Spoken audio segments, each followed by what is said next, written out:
She threw me out with nothing but a trash bag and unicorn pajamas. No shoes. No goodbye. 10 years later, she called crying not to apologize, but because everything she built was falling apart. And the reason why? Because I was the one who inherited what she thought was hers. I still don't know what exactly snapped inside her that night. Maybe she was tired. Maybe she never really loved me. Or maybe it was just easier for her to throw me away than to deal with the mess she made. I was standing barefoot on the front steps, in unicorn pajamas, one hand holding a cheap backpack I stuffed in 30 seconds, the other gripping a trash bag full of my clothes. A literal trash bag, because that's what I was to her. Trash. You wanted freedom? She shouted from behind the door. Enjoy it. Click. The lock turned. The porch light went off. Silence. I was 17. It was winter. And just like that, I had no home. I curled up under a neighbor's awning that night, hugging my backpack like it could save me. No one came out. No one asked questions. I waited for morning like it might undo everything. It didn't. The next day, I tried going back. I stood outside, shivering, knocking. Nothing. I texted her. 1 check mark. Then 2. Then she replied. You chose this. Live with it. Then she blocked me. That was it.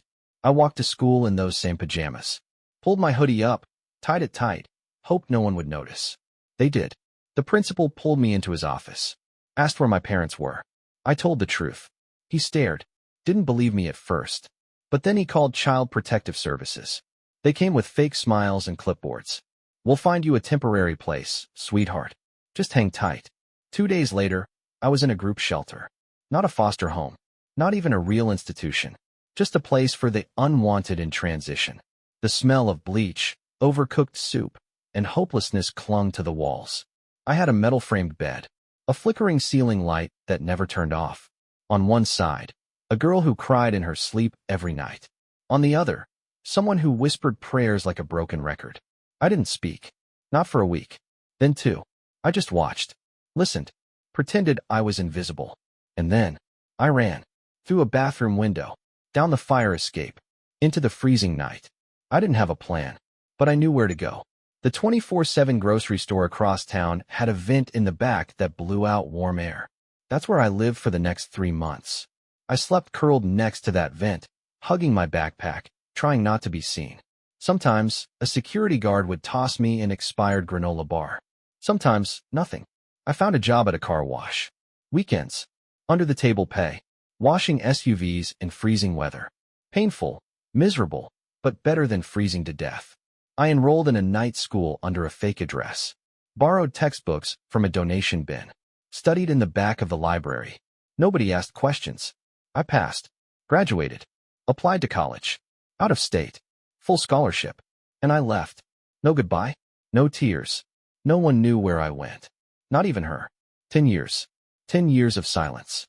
10 years of rebuilding, step by step. And then, she called. That morning, my phone rang with an unknown number. I was in my apartment, coffee in hand, scrolling through emails. I almost didn't answer. But something, some old instinct, told me to pick up. And when I heard her voice, I knew something was wrong. Sweetheart, she choked. Please, tell me where you are. I need you. Her voice cracked, shattered, not angry, not proud, just broken, like everything she built had finally collapsed. And in that moment, I smiled. Because I knew. She remembered what I did, what I had built without her, and what I took from her the moment I left. But we're not there yet. Because before I could smile, I had to survive. And before she came crawling back, I had to make her realize what it really meant to lose me.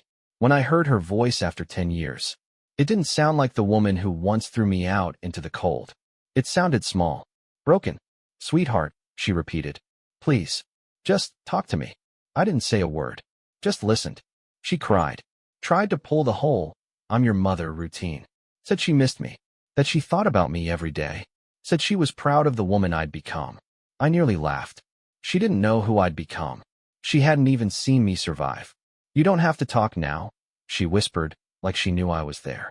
Just please, come see me. I'm not well. And that's when I realized something. She wasn't calling out of love. She was calling out of need. I hung up, and for the first time in 10 years, I Googled her address. She'd moved. Of course she had. The house I was kicked out of had been foreclosed 5 years ago. I found the listing. Empty. Boarded up. The new place? Smaller. Rundown. There were photos of her on Facebook, posted by someone else. She looked older. Thinner. Tired. Good. I didn't respond to her voicemail, but she kept calling. Day 2. She called 7 times. Day 3. 15. I blocked the number. But that wasn't enough. 2 days later, I got an email. Subject line, "I'm sorry." The body was 2 paragraphs of guilt. She said she was desperate, that she'd made mistakes, that everything changed after I left. That's when she mentioned him. "I haven't heard from your stepfather in months," she wrote. "I think he's gone for good. I have no one." And it clicked. She didn't just lose me. She lost everyone. The man she chose over me? Gone. The friends she had when she played, respectable wife and mother? Gone too. Her world was empty now. And suddenly, I wasn't trash anymore. I was a lifeline. I stared at that email for 10 full minutes. Then I wrote one sentence back. "You told me I was dead to you. So stay at the funeral."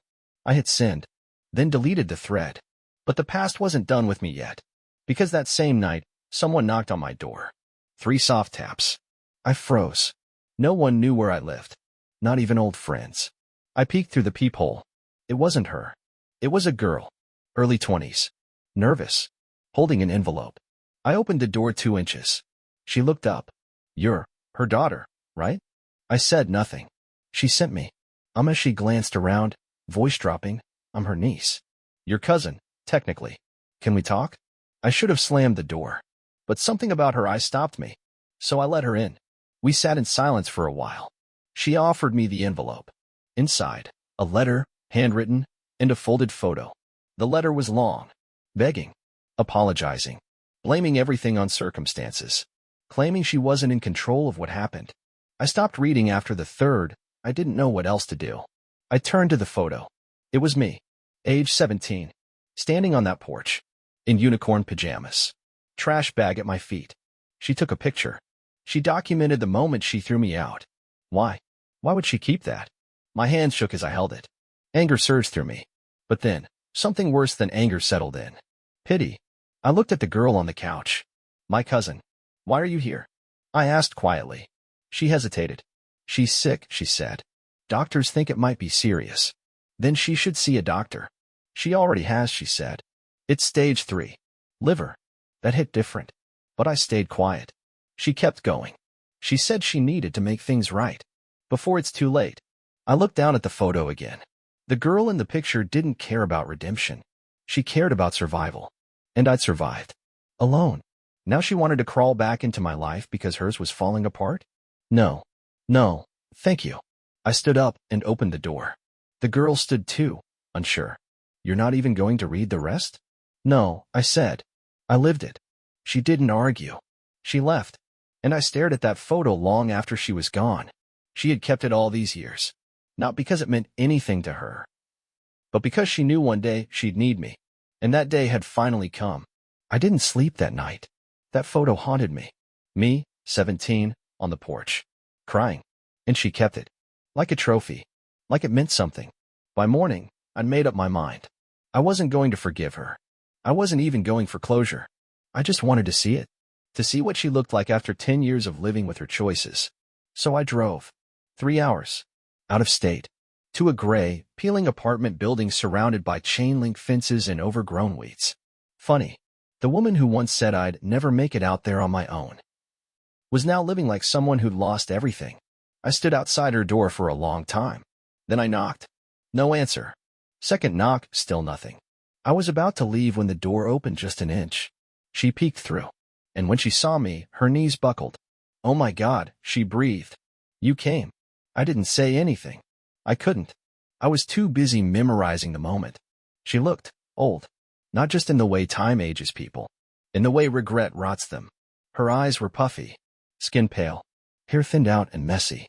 She wore a stained cardigan that used to be pristine when I was a kid. She opened the door fully and stepped back. "Come in." I didn't move. "I'm not here to stay," I said. "I just want to talk." She nodded fast. Of course. Of course. I made tea. I followed her in. The place was smaller than I imagined. 1 bedroom. No decor. A sink full of dishes. Prescription bottles on the counter. She sat at the kitchen table like we were old friends. I know I look different, she said. I know. I know I failed you. No arguments there. She kept rambling. I wasn't well. Your stepfather. He told me you were out of control. That I had to be strict. I didn't think. I cut her off. You didn't think. That's the problem. Silence. She bit her lip, nodding, swallowing the pain like medicine. I think about that night every day, she said. Do you think about what happened after?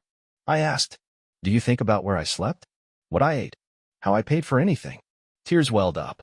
She reached out across the table. I pulled my hand back. She flinched. That felt good. More than it should have. I wasn't dying, she said suddenly. I blinked. What? The liver thing, she whispered, ashamed. It's not cancer. It's cirrhosis. Alcohol-related. Early stages. I stared at her. You lied. I didn't lie, she said quickly. I just hoped it would make you come. I needed you to come. So there it was. The truth. She wasn't dying. She was desperate. Desperate enough to send her niece. To fake a terminal illness. To finally admit she'd lost everyone. I stood up. I came to see if you changed, I said. You haven't. No, wait, she said, scrambling from her chair. Please. I'm sorry. I know I don't deserve anything. I just want to be your mother again. You were never my mother, I said quietly. She gasped like I slapped her. But I was calm. Too calm. Because in that moment, I realized something terrifying. She didn't miss me. She missed the control. The narrative. The feeling of being needed. And now that she had nothing, she wanted to rewrite history. She walked toward me, slowly, like she was approaching a scared animal.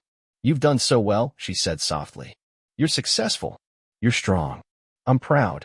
You're proud of someone you don't even know. Then let me get to know you, she begged. Please. I've changed. I've learned. I turned toward the door. And as I opened it, I looked over my shoulder. If you really want to prove you've changed, I said. She lit up. Yes. Then stop chasing the person you broke. Let her go. And fix yourself. I walked out. Didn't slam the door. Didn't cry. Didn't even look back. But as I reached my car, I heard something that stopped me cold.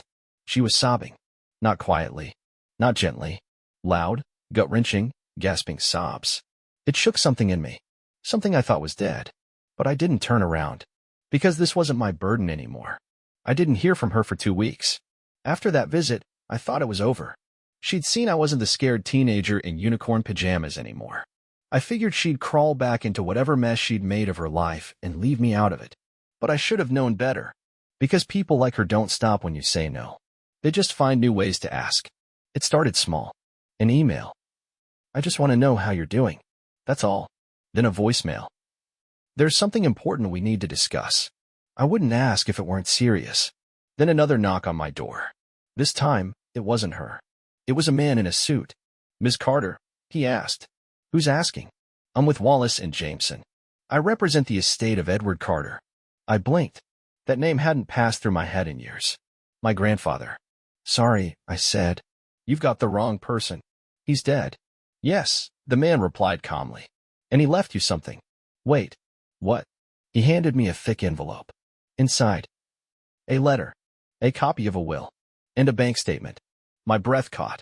It was real. He'd left me everything. I hadn't seen my grandfather since I was 12. He was the only person who ever treated me like a real human being. Taught me to fix things. Told me stories when Mom was too busy pretending I didn't exist. And when he died, she told me he'd never asked about me. That he wasn't interested in being a grandparent. Another lie. According to the letter in my hands, he tried to reach out after I turned 18. Multiple times. She blocked him. She blocked everything. But he never gave up. And before he passed, he changed his will. Cut her out completely. Left the house. The savings. The land. All of it, to me. That's what she was trying to get back into my life for. Not redemption. Not healing. Inheritance. My hands were shaking. I called the number listed on the paperwork. The lawyer confirmed everything. I apologize if this is a surprise, he said gently. Your grandfather was adamant. Said you were the only one who ever truly saw him. I sat there, stunned. All these years. I thought I'd been forgotten. But someone remembered me. Someone left a legacy for me, not in spite of me. And suddenly, everything made sense. The phone calls. The staged sob story. The fake terminal illness. She knew. She knew before I did. I dug through my emails. Found the photo again. Me, standing on that porch. She'd kept it because she needed proof. Evidence that I'd been difficult, unstable, estranged. She thought if she could twist the story, she could fight the will. Claim I was unfit to inherit. But she made one mistake. She forgot I wasn't the girl in that photo anymore. I wasn't scared. I wasn't weak. And I wasn't playing her game. I picked up my phone. Typed her number. She answered on the first ring. I was hoping you'd call, she said quickly. I've been thinking about everything you said. You knew about the will, I cut in. Didn't you? Silence. You blocked him.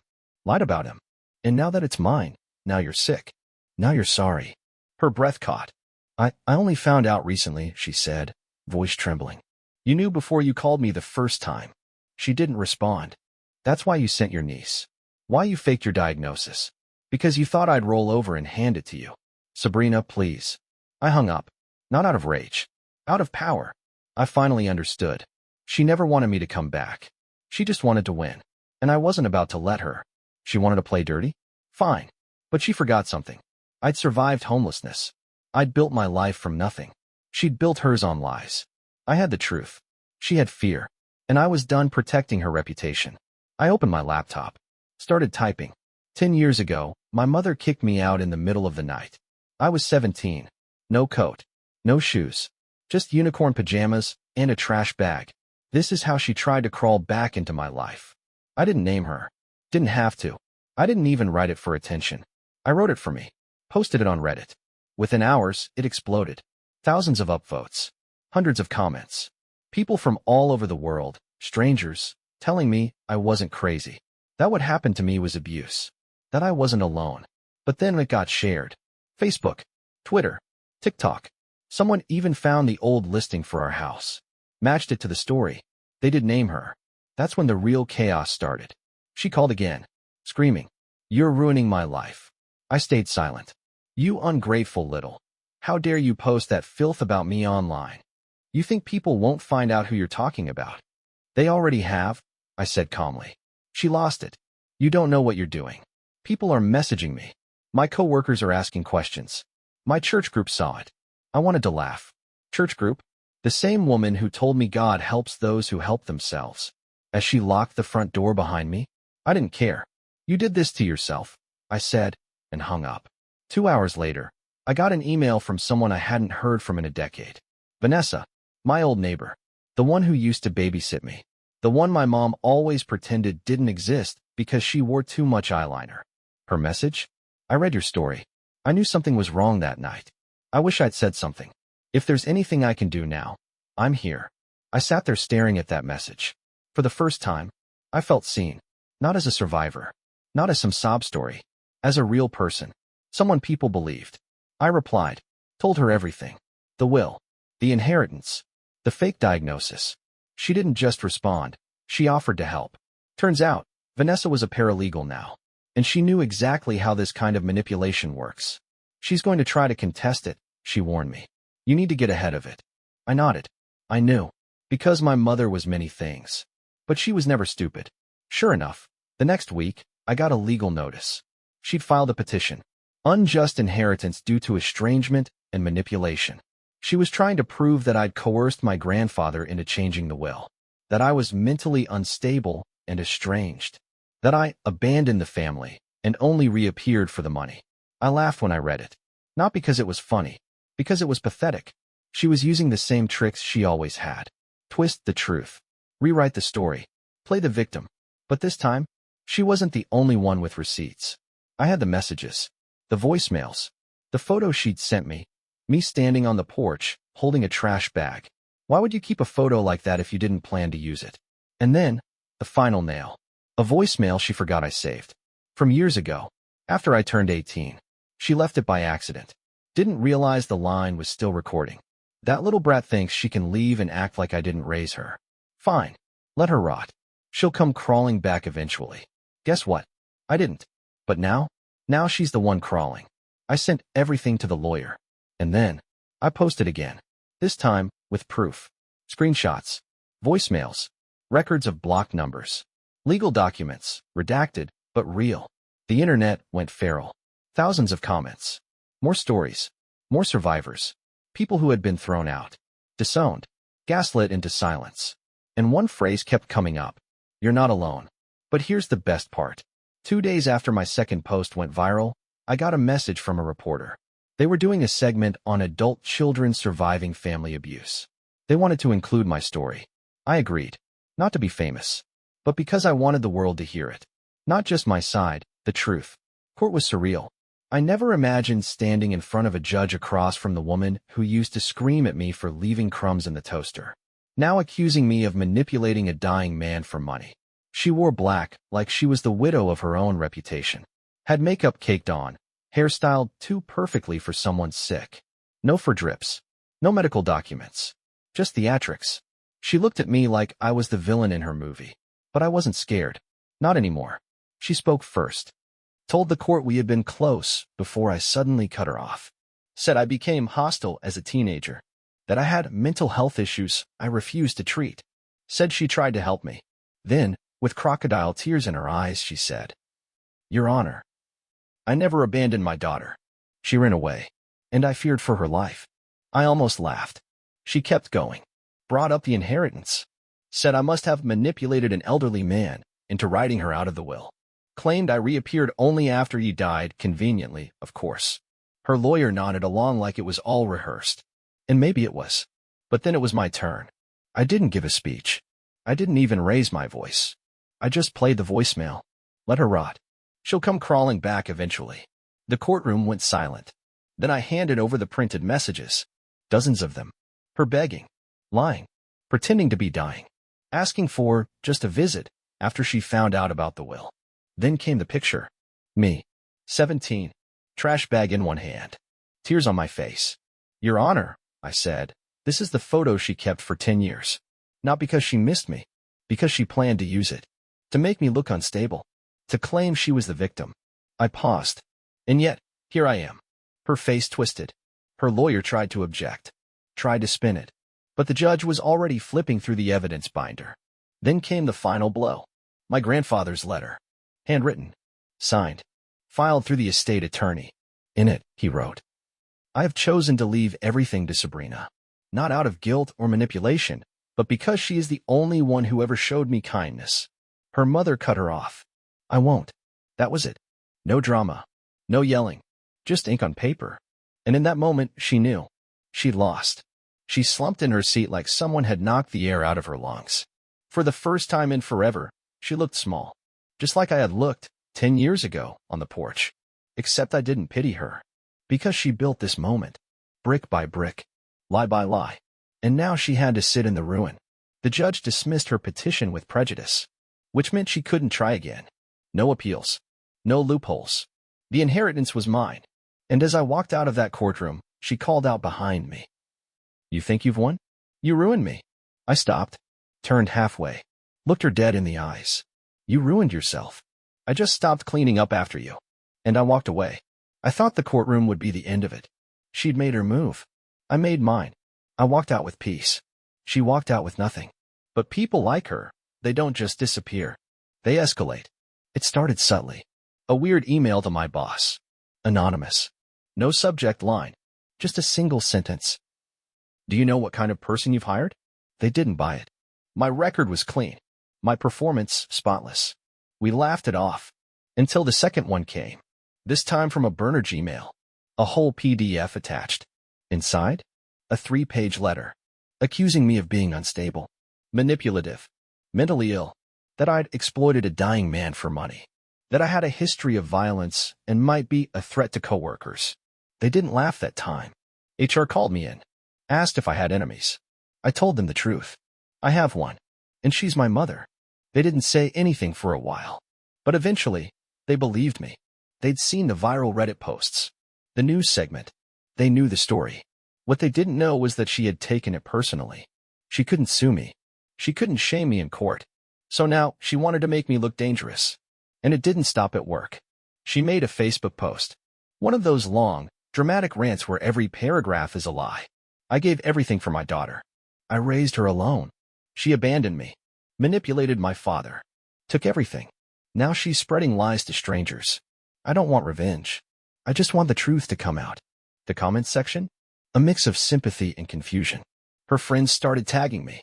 People I hadn't spoken to in years slid into my inbox with, "Is this about you?" I didn't respond at first, but then she crossed a line I couldn't ignore. She posted a screenshot of my LinkedIn. Blurred nothing. Full name. Workplace. Position. Captioned, "Be careful who you hire." That was it. I was done being silent. I messaged her once, just once. "You wanted war. You just got it." Then I opened my laptop, and I wrote everything. Not just what happened at 17. Not just the inheritance. Everything. The way she ignored me when I was sick. How she let my stepfather mock me at dinner. How she'd call me dead weight in front of guests, then smile like it was a joke. I wrote it all, and I named her. The post blew up. Worse than last time. Thousands of shares. People found her account. Commented on every single one of her lies. Then someone, not me, posted screenshots from the court records. Redacted, but clear. She'd lied under oath. She'd faked a diagnosis. She'd weaponized motherhood. And just like that, the internet turned on her. Her Facebook vanished. Instagram too. She went dark. Until I got a final message. This time, it was a voicemail. Her voice was flat. Dead, almost. "I hope you're happy. You humiliated me. You destroyed everything. I was your mother." I replayed that line 5 times. I was your mother. Past tense. Like even she knew that role had expired long ago. And yet, part of me still felt that twist in my gut. Because I never wanted to ruin her. I just wanted her to leave me alone. But when someone keeps coming after you, keeps lighting fires under your life, eventually you stop trying to blow them out. And you start pouring gasoline. After that voicemail, she vanished. No social media. No calls. Nothing. Part of me was relieved. Another part, paranoid. I kept waiting for the next attack. Another fake email. Another anonymous threat. But days turned into weeks. Silence. Until one afternoon, a plain envelope arrived. No return address. Just my name. Handwritten. The second I saw her handwriting, my stomach dropped. I almost threw it out. Almost. But curiosity wins where hatred hesitates. I opened it.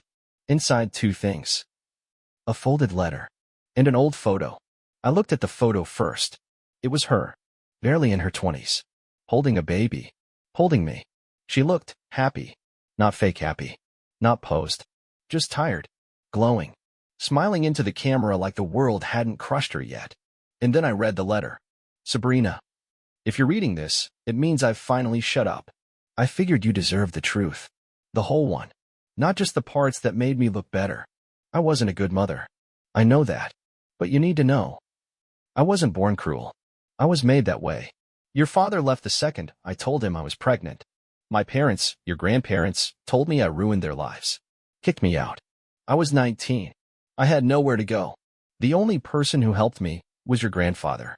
The one you inherited everything from. He paid my rent. Bought diapers. Showed up at doctor visits when I couldn't afford cabs. And for a while, I thought maybe, just maybe, I could do it. Then came the depression. Then came your stepfather. I let the wrong man into our lives because I was tired. Broke. Weak.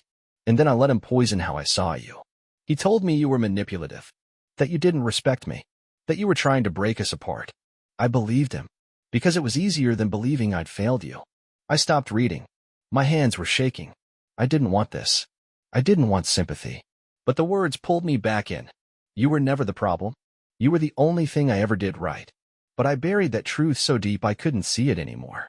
I lied to the world. I lied in court. I lied to your face. Because I was ashamed. Not of you. Of the fact that you grew up to be better without me.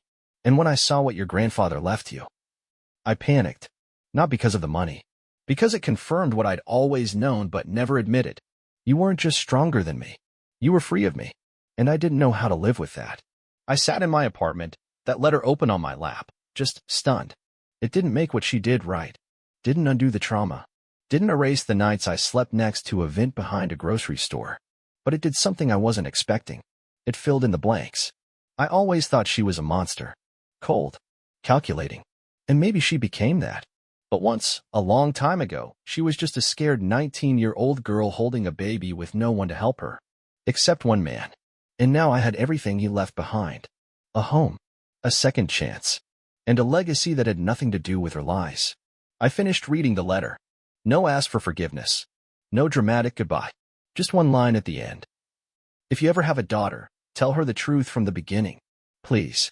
I folded it, put it back in the envelope, filed it with the others, court records, screenshots, inheritance documents. All of it. Because I wanted to remember. Not her lies. But how dangerously close I came to becoming like her. It took me 3 weeks to drive out there. The house. The one my grandfather left me. The one my mother never wanted me to know existed. It sat on the edge of a quiet, overgrown road. 2 stories. White paint peeling. Porch steps soft with rot. But something about it felt, still, like it had been holding its breath for a long time. Waiting. I stepped inside. The air smelled like dust and pine. Old memories that hadn't moved in years. Every creak of the floorboard made my heart thud. Not from fear. From something heavier. Like grief. But slower. The furniture was exactly how I remembered it. The kitchen clock still ticked. There were faded Polaroids taped to the fridge, most of them yellowed from sun, curling at the edges. But one photo stopped me. Me, age 5, covered in flour.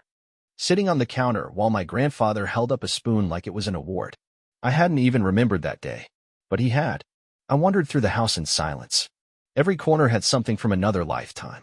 Tools hung on hooks in the garage, neatly labeled. Books lined the walls of the study, biographies, history, some cheesy sci-fi novels. The kind I used to sneak off the shelf and pretend to understand. And then I found the attic. The ladder creaked like it didn't want to be used. The air up there was thick. Still. Just boxes. Dozens of them. I almost left. Until I saw my name.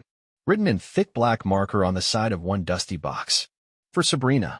My heart stopped. I dragged it over and opened the lid. Inside were letters. Dozens of them. Each dated. Each sealed. The first was labeled. She's 4 now. She laughs like she means it. I opened it. Today, she helped me fix the lawnmower. She held the wrench backwards and insisted she was doing it right. I didn't correct her. Not because she was right, but because she was trying. She asks questions like someone with a fire in their brain. I hope the world never snuffs it out. I see her mother growing colder. Distant. I don't know how much time I'll have. So I'll write. Just in case no one ever tells her who she really is. I didn't realize I was crying until I blinked and the paper blurred. I opened the next. Then another. And another. Every year. Every age. He wrote to me. To the girl he hoped would come back someday. When I turn 9, she's too smart for her teachers. That worries them. When I turn 12, she gets quieter around her mother. Like she's shrinking herself to fit. When I turned 15, I asked if she was okay. She said yes. But her eyes said no. Letter after letter. He'd seen me. Even when I didn't know I was being watched. Even when I thought I was invisible. Even when my mother made me believe I was hard to love. He loved me anyway. Unconditionally. Quietly. Fiercely. And now, 10 years later, I was sitting in an attic surrounded by proof that I'd never been alone. Not really. He ended the last letter like this. If you're reading this, it means you made it. Not just here. Through everything. You've already won, kid. The rest of your life? That's yours now. Go live it loud. And don't ever shrink again. I stayed there for hours. Didn't touch my phone. Didn't scroll. Just read. Because this wasn't just closure. It was a reminder. I wasn't the story my mother told. I wasn't the girl on the porch. I wasn't someone broken, waiting to be rescued. I was the rescue. I climbed down from the attic a different person. Not because I inherited a house, but because I inherited the truth. It's been a year. Since the courtroom. Since the last voicemail. Since I climbed down from that attic holding every version of myself he ever saw. 12 months of silence. 12 months of breathing without waiting for the next attack. 12 months of building a life that finally felt like mine. The house is different now. Repainted. Repaired. Quiet in the good way.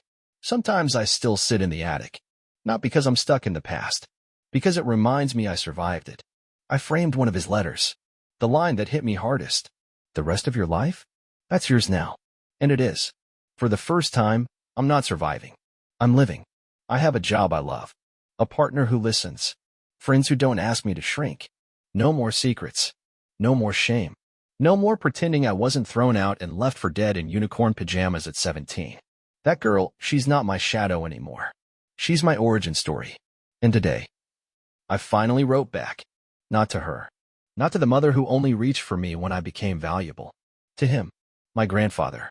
The only adult who ever looked at me and saw someone worth writing to. I sat at the kitchen table with a pen and blank page. And I wrote, "Dear Grandpa, I made it. I wish you could have seen the version of me that walked into your house that day, broken, angry, tired. But I think you already knew. You always knew. I found the letters. All of them. I read every word. Some twice. You remembered birthdays I forgot. You saw things in me that no one else did. And even though you weren't there when I fell apart, you built the place where I put myself back together. I'm not angry anymore. Not at her. Not at the world. Not even at myself. I still have scars. But now they point to something. They're maps. And every one of them led me here. To peace. To quiet mornings. To hot coffee and open windows and no more pretending. You gave me more than a house. You gave me a beginning. I love you. I miss you. But most of all, thank you. Love. Sabrina. I didn't mail it. Didn't need to.